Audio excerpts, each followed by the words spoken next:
beneath the sky of dreams, where mystery and truth become one. There appears Tales by Eve. Your journey begins through the path of real stories, where the eternal miracles of the Quran intertwine with the astonishing wonders of modern science in a breathtaking fusion. Here, you won't just hear stories. You'll feel them etched into your soul. Stories that won't just touch your mind, but will awaken you, stir you, and transform you. As you listen, your heartbeat will rise.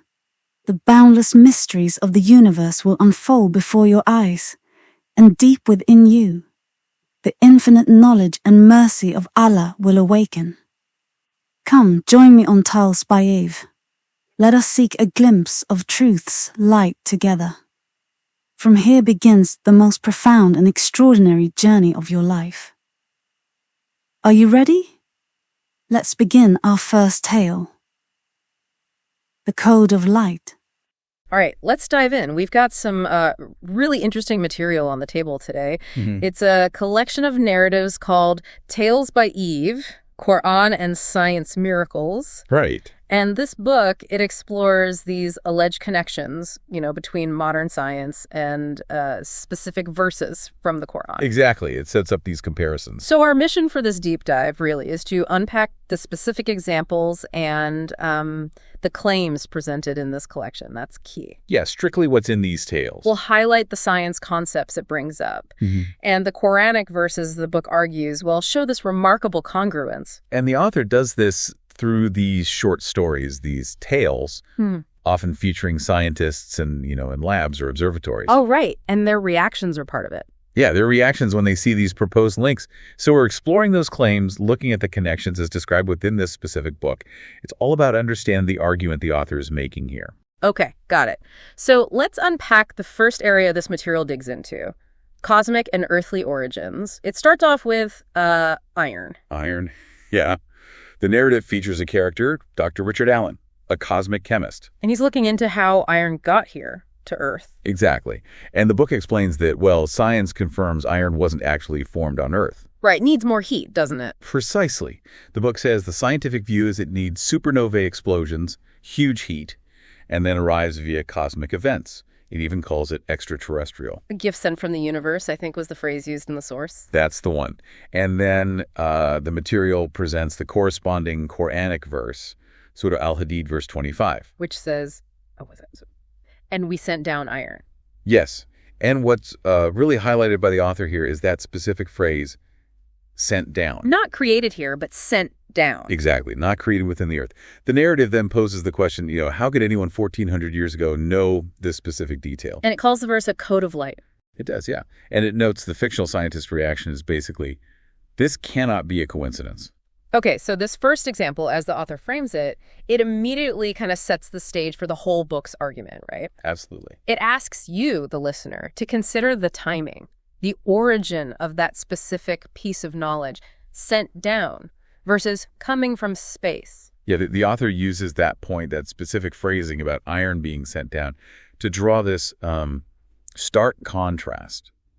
Ancient text versus modern science, framing that precise wording as significant. Interesting. Okay, so from the cosmos, the book then zooms back to Earth, specifically mountains. Right, their role. It brings in a geologist character, Dr. Andreas Klein. And he's explaining the geological peg theory. Yes, the idea that mountains aren't just sitting on top, they have deep roots, going down into the crust. Stabilizing it. And the book uses that analogy, like pegs holding down a tent. Very visual analogy. No. And then the author points directly to a verse in Surah An-Naba, verses 6-7. Which asks, and the mountains as pegs.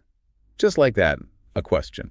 Wow, so the comparison being drawn is pretty direct then. Extremely direct. Yeah. The author emphasizes the use of the exact Arabic word otad, which means pegs, in the Quran. And claims this matches the modern geological description, their function. Exactly. Their stabilizing function, preventing excessive plate slip, vibrations, that sort of thing. So what's fascinating from the book's perspective is highlighting how this ancient text supposedly used the exact term geology now uses for that specific function. Centuries before the science, yeah.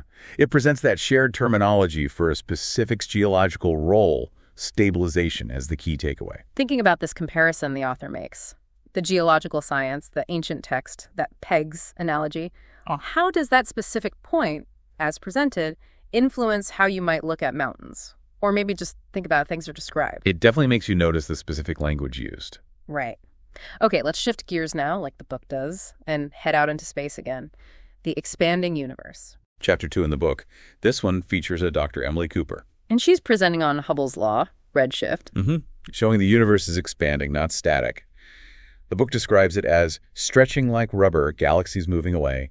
It mentions Edwin Hubble's 1929 discovery, giving that context. Okay, standard cosmology. And the verse the book pairs this with. That's Surah Ad-Dariyat, verse 47. It states, "And indeed, we are its expander." Expander. And the author emphasizes something specific about the Arabic word there. Yes, Nuzyon. The book says this indicates continuous expansion, like an ongoing process, not a one-time event. Ah, the continuous aspect. Exactly, and it highlights the fictional scientist's surprise again. How could this concept be mentioned centuries before telescopes, before Hubble? So the author's focus is really on that continuous nature in the word and the supposed prediction of a scientific discovery. That's the core point made there, yes. Yeah. And the book actually comes back to the universe's origin and expansion later in chapter 15. Okay, another angle on it. Yeah. Here's Professor Alexander Newman explaining the Big Bang. Origin from a singularity about 13.8 billion years ago. Again, the continuous expansion confirmed by modern telescopes, Hubble, James Webb. Standard model again. And the verse this time. This time it's Surah Al-Furqan, verse 59. The most merciful established himself over the throne. How does the book connect that verse to the Big Bang and expansion? Well, the author explicitly links the idea in the verse, the creator initiating and governing the universe, with the scientific picture of it, starting from a single point and expanding with what the book calls precise control. Precise control. Yes, that's the key parallel drawn, the idea of control beyond human understanding. It contrasts the scientific account with its interpretation of the verse about divine establishment and governance. Okay. The book also talks about the perfect order of the universe, doesn't it? Chapter 12. It does. Featuring Professor Laura Canterbury. She's shown analyzing cosmic structure, galaxies, clusters. And she says it operates on precise laws. Yes, in perfect harmony, using fine-tuned constants. That phrase, fine-tuned constants, is important here. And the verse connected to this. The author links this to Surah Ar-Rum, verse 8. And he creates what you do not know. Okay. How does that connection work in the book? The book asserts that this divine order, this harmony science observes, is described repeatedly in the Quran, and that modern science is, in effect, proving it. It links the fine-tuning that scientists talk about directly to intelligent design or divine planning.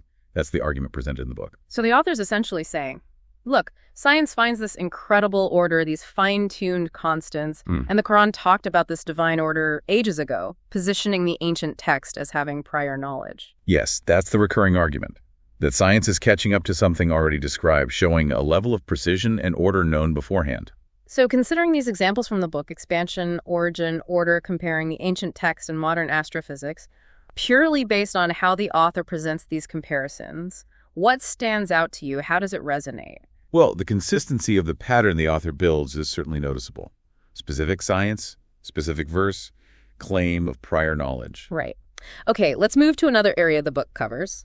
The miracles, as it calls them, of life and water. Starts with the origin of life. Yes, featuring a Dr. Helen Myers. She explains abiogenesis life from non-living matter. In the primordial soup, or soil in this case, simple molecules becoming complex. Exactly. Primordial soil. The Miller-Urey experiment gets a mention as a sort of demonstration of the possibility. And the Quranic connection presented. It's paired with Surah Sad, verse 71, about placing a successor on earth, and also the repeated statement in the Quran, we created man from clay. From clay. Okay. And the link the author draws. The link is between science saying life originated from Earth's soil, which the book points out contains essential chemical ingredients, and the Quran saying creation was from clay or dust. And the author calls the ancient text anatomically correct for this. Yes, that's the phrase used. The book's view, presented explicitly, is that the ancient text pinpointed the correct starting materials, the soil or clay, containing the necessary ingredients centuries ago. Okay. Then there's the miracle of water. Dr. Alex Sanders is the scientist here discussing water's unusual properties. Like being a universal solvent, Well, yeah. stabilizing temperature. Exactly. All those things essential for life, killing microbes too. And the verse. It's paired with Surah Al-Mumtahina, verse 5. Allah is He who created the heavens and the earth and all that is between them. All that is between them, including water, presumably. Right. The book describes water as the essence of life and connects that verse mentioning the creation of what's between heaven and earth to water's specific, scientifically known, life-sustaining properties. So the claim is the Quran captured water's essential nature long before science detailed why it's essential. That's the argument, that those specific properties, science found solvent, heat capacity, etc., are presented as unique features whose vital importance was already captured in the ancient text, calling water the essence of life. The book's assertion is that the ancient text understood and highlighted this critical importance way back then. That's precisely the claim being made in the source material. Thinking about these 2 points, origin of life from soil clay, the essential nature of water, how do the author's comparisons here, linking the science and the ancient text, add another layer to the story of life, according to this book? Well, it consistently reinforces the book's central theme, that foundational scientific concepts were known or hinted at long before their modern discovery. Okay. The book then gets into human development and identity. Embryo development first, chapter 3. Yes, Dr. Jonathan Black, observing a 3D ultrasound, gradual development. And the book makes a point of saying science only discovered this recently. Right. And the verse presented is Surah Al-Mu'minun, verses 12 to 14. That's the one. Describing stages. Nutfa, a drop. Then alaka, a clinging clot. Then muga, a lump. And the author stresses that these are the exact same stages as in medical textbooks. Very strongly. Calls the Quran anatomically correct again and asks, how could this be known without microscopes or knowledge of cells back in the 7th century? And this comes up again later too, doesn't it? Chapter 10. It does, yeah. Dr. Emily Rose this time, showing step-by-step embryo images, single cell to human form. And the same verse, Al-Mu'minun 12:14, is used again. Correct. Detailing the stages again. Extract of clay, then sperm drop in a firm lodging, then clinging clot, then lump, then bones, then clothing the bones with flesh, then another creation. And the book calls this description amazingly accurate, matching modern science? Yes, amazingly accurate. Yeah. Precisely matching stages confirmed by ultrasounds and microscopes today. So the author really hammers his point about the sequential stages in the ancient text. Definitely. The book asserts this anatomical accuracy predates the tools of modern science, positioning the ancient text as having detailed biological knowledge centuries beforehand. That's the core claim. Then there's the fingerprint code, chapter 7. Right. Dr. Jack Thompson's team testing biometric ID. The book highlights the fact that fingerprints are unique, the most precise ID code. No two alike, not even identical twins, and they don't change. Exactly. And this is connected to Surah Al-Qiyamah, verses 3 and 4. Which says? Yes.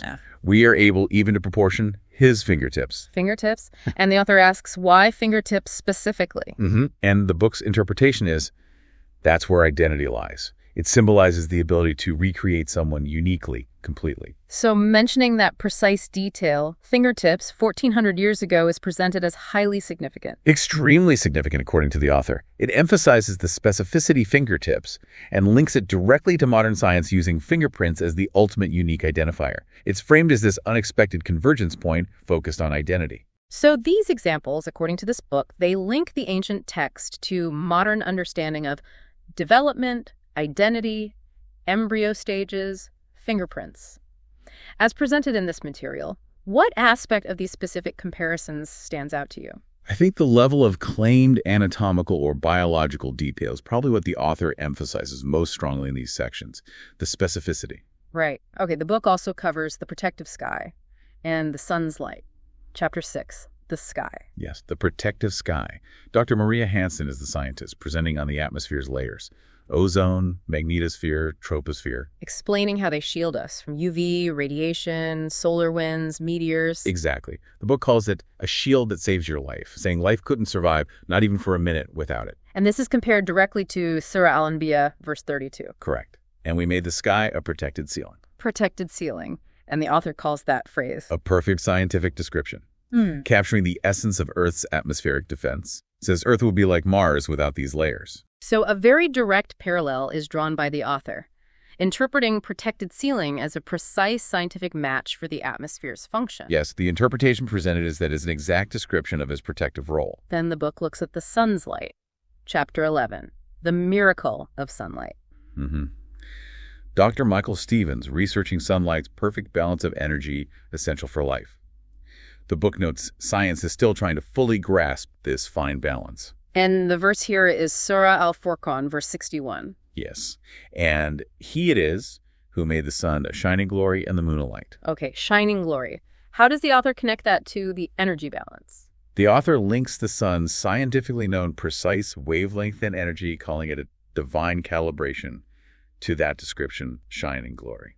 So the claim is the Quran mentioned this necessary calibration for life before science could measure it. That's the claim being made, yes. The book asserts the ancient text captures the scientific reality of the sun's specific energy balance, using that term divine calibration to frame it as evidence of prior knowledge within the source's argument. Thinking about the atmosphere as a shield, the sun's light as perfectly calibrated. How do these points from the book, as presented, maybe influence your perspective on the natural world, or just on how things are described? Again, it's the claimed specificity in the ancient text that the author repeatedly brings to the forefront. Finally, the book touches on the human brain, chapter 14. Right. Dr. Alison White explains the brain is the most complex structure in the known universe. Billions of neurons, intricate tasks. Standard neuroscience appreciation. Exactly. And the author states that a related Quranic verse was cited at this point in the narrative. But in the material we have access to for this deep dive, the actual verse isn't specified. Correct. The specific verse and the precise connection the author makes aren't detailed further in the provided excerpts. So we see the author intends to draw a parallel with the brain too. But we can't analyze the specifics based on what we have here. Exactly. The book presents the scientific marvel of the brain's complexity and clearly indicates it's another point where it intends to connect science and the ancient text. Even without the details in this specific excerpt, its inclusion shows the pattern continuing across various scientific domains within the author's overall argument. But even with that missing detail, the fact the brain is included suggests the broad scope of the author's claims, doesn't it? Trying to cover many fields. Absolutely. And looking across all these chapters we've discussed, the author presents this very consistent pattern. Yeah, you see it clearly. Take a specific scientific fact or theory I learned from space. Expanding universe, embryo stages, mountains as pegs, atmospheric shield, fingerprints, life from clay, sun's energy, cosmic order, and claim it was described or alluded to in the Quran 1,400 years ago. And often featuring the scientists in the stories being surprised or awed. Consistently. And there's that recurring theme driving it all, the central question the book poses again and again. How could a text from the 7th century know these things without modern science? Right. And the author repeatedly offers interpretations, suggesting it's not coincidence, it's a code, it's anatomically correct. The text doesn't guess. It knows. It points to divine calibration, intelligent design, proof of Allah's creation, a revelation, a cosmic secret written long ago. These are the conclusions presented within the book itself. So, based purely on the material we've looked at from this book, Tales by Eve, what does the author's presentation of these apparent convergences and the explanations offered for them make you consider about, say, the relationship between science and ancient texts, or how knowledge is viewed? It certainly highlights how interpretations can frame perceived connections between very different systems of knowledge and historical periods. Okay, so we've taken a deep dive into these specific examples and claims made in the book, Tales by Eve, Quran, and Science Miracles. And the book's core argument, as we've seen, presented through these narrative tales, is essentially that these convergences it highlights, well, they're presented as evidence suggesting a source of knowledge beyond human capabilities back when the Quran was revealed. That's the central thesis. So to leave you with a final thought, maybe drawing a bit from the author's own concluding ideas in the book, it makes you wonder, perhaps, what other truths described in ancient texts long ago might science still be, as the book puts it, just beginning to learn, or perhaps hasn't found yet. Or, as the book also suggests near its end, maybe the journey of truth never really ends, comparing knowledge to an endless ocean. It's definitely a perspective that invites you to think about different ways knowledge is sought and understood, doesn't it? It certainly does. A lot to mull over. Well, thanks for joining us for this deep dive into this particular source material.